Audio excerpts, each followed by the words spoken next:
In sports, we always celebrate greatness. Championships, MVPs, dynasties, these are the stories that get told over and over.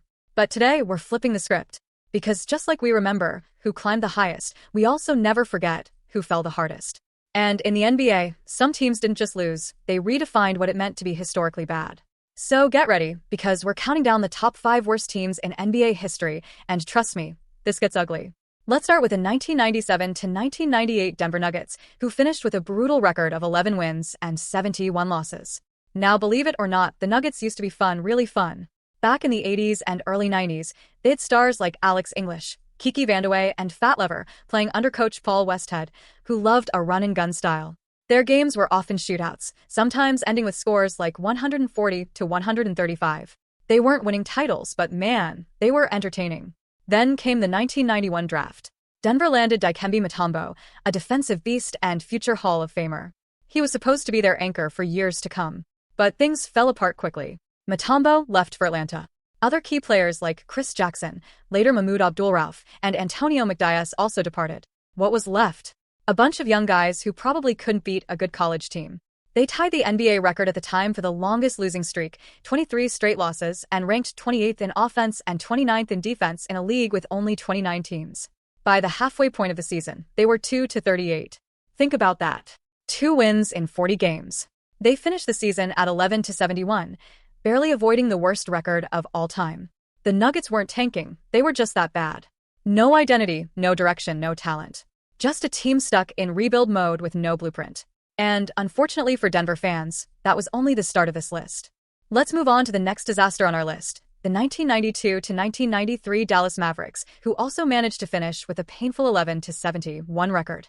Now, when teams are historically bad, it usually falls into one of 2 categories. They're purposely tanking to get a high draft pick. They're just tragically unlucky. The Mavs? They were all bad luck. This team didn't have a strategy to fail.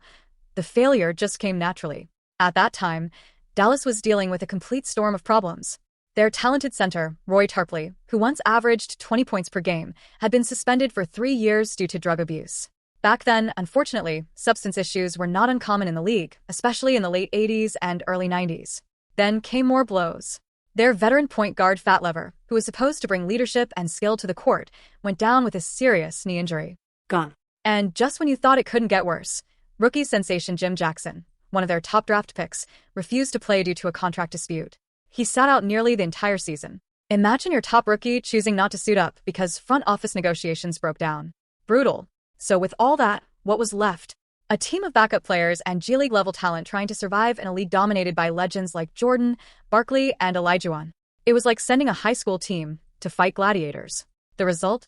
One of the worst seasons in NBA history. They lost game after game, and for a while, it genuinely looked like they'd break the record for the worst team of all time. But, in a twist of ironic heroism, they actually won their last 2 games of the season. Hooray! That minor bump took them to 11-71. But let's be honest, the damage was done. And the next season wasn't much better either. They only managed 13 wins, making it one of the worst 2-year stretches in league history. At least with some teams, you can say, they were trying to be bad. The Mavericks? They were just a mess. Poor management, key injuries, locker room issues, everything that could go wrong did go wrong. But speaking of teams that were trying to be bad, and not even hiding it, it's time to talk about one of the most infamous NBA experiments ever. One that gave birth to a catchphrase, changed how we talk about rebuilding, and made fans suffer for years. Yep, we're heading into the heart of the process. The 2015 to 2016 Philadelphia 76ers. Now, if the 1992 Mavericks were the product of bad luck, the 2015 to 2016 Philadelphia 76ers were the exact opposite. This wasn't a team that stumbled into failure. No, this was a team that chose to be terrible.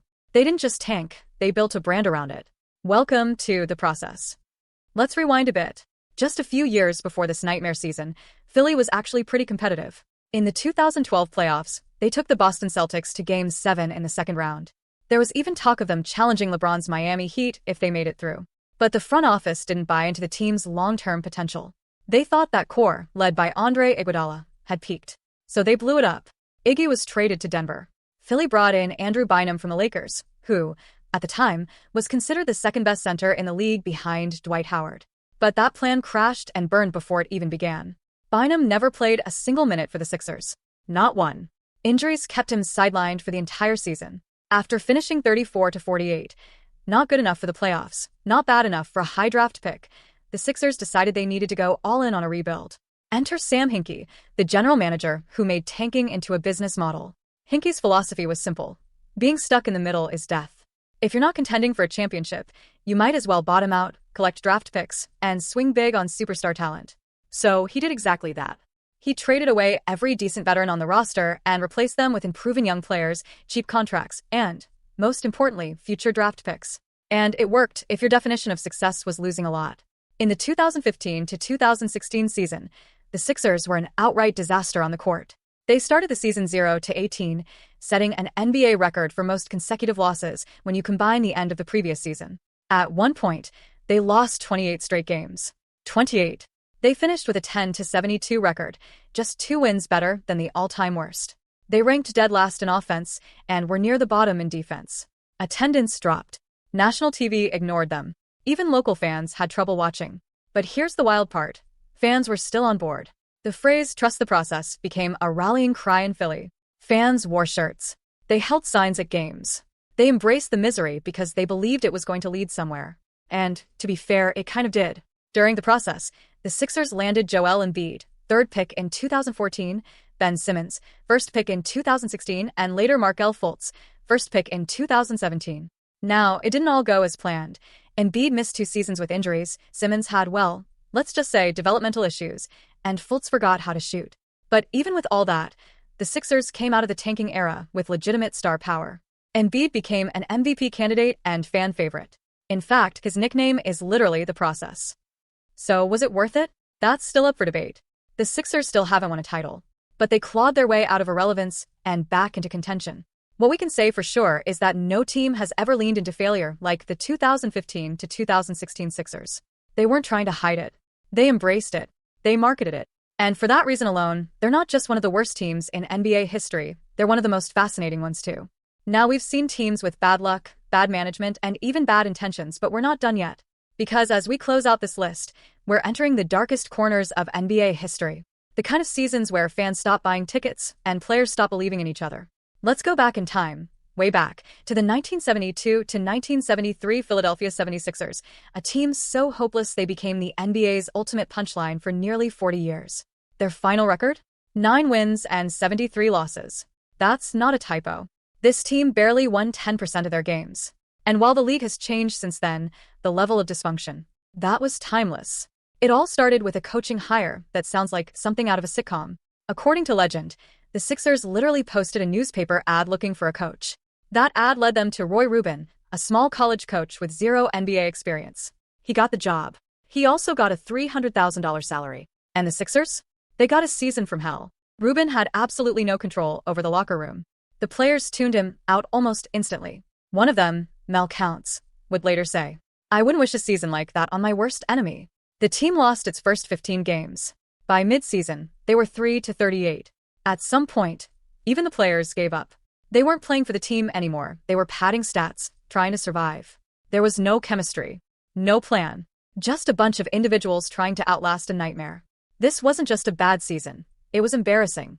The franchise was humiliated. Philly fans, known for their passion and brutal honesty, absolutely torched the team every night. They booed. They mocked. And when the season mercifully ended at 9-73, it was a relief for everyone involved. That record, 9 wins in an 82-game season, stood as the worst in NBA history for decades until Michael Jordan's team came along. Yeah, you heard that right. Let's talk about the 2011-2012 Charlotte Bobcats, the team that finally outdid the 73 Sixers in the worst possible way. Now, you'd think a franchise owned by the greatest basketball player of all time would at least be respectable. But after taking over the team in 2010, MJ's time as an executive went south fast. First of all, the 2011-2012 season was a shortened one due to the NBA lockout, just 66 games. But even with fewer games, the Bobcats managed only 7 wins. That's a win percentage of .106, the lowest in NBA history. Worse than the Sixers. Worse than anyone. They were last in the league in offense. Last in defense. Their net rating was a horrendous -15.0, the kind of number you only see in video games when you simulate a team made entirely of 60 rated players. The roster was, well, sad. Their top player was a rookie, Kemba Walker, who was talented but completely raw. The rest of the team was made up of aging vets, role players, and guys who wouldn't have started on most G League squads. And while fans hoped for a bright future, the draft lottery didn't do them any favors either. Despite having the best odds, the Bobcats missed out on Anthony Davis, a franchise-changing big man. Instead, they ended up with Michael Kidd-Gilchrist, a guy who, even years later, still couldn't shoot consistently. This wasn't just a one-year blip. The Bobcats, now the Hornets again, have spent most of the last decade trying to recover from this era. And Jordan, as legendary as he is on the court, his time as an owner has been questionable at best. So, to wrap it all up, here's the bottom line. The 73 Sixers were lost, leaderless, and historically hopeless. The 12 Bobcats were poorly built, poorly managed, and statistically the worst team the league has ever seen. These weren't just bad teams. These were rock bottom. And in the NBA, just like in life, sometimes the worst of the worst leave behind a legacy just as unforgettable as the best of the best.